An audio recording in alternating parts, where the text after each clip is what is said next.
Nors daugumai problemų nekyla, kai kuriuose gyvenvietėse trūksta galios, tad reikia rekonstruoti tinklą. O tai dėja vartotojams papildomai kainuoja tūkstančius, nes ESO dengia tik pusę rekonstrukcijos kainos. Išsamiau Ligita Gorodičenko. Danguolė pasinaudojusi kompensaciją planavo statyti saulės elektrinę.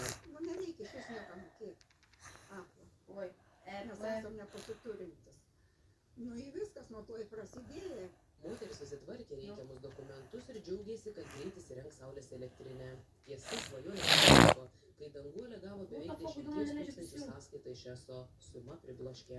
Paprastiems žmonėms davė, taip kad tik aplas skyrė, palengvint žmonėms gyvenimą, tokiem va, kai mes. Nu, o čia, iš kur aš dabar tokia, nei pusę sumos, mano pensija 230, vyra virš 300, viskas, iš kur man tokias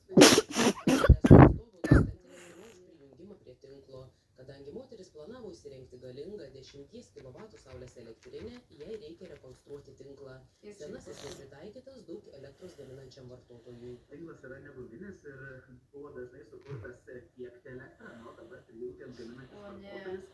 Ta elektra turi įdėti į abi puses, natūralu, kad sukelia šiokių tokių iššūkių.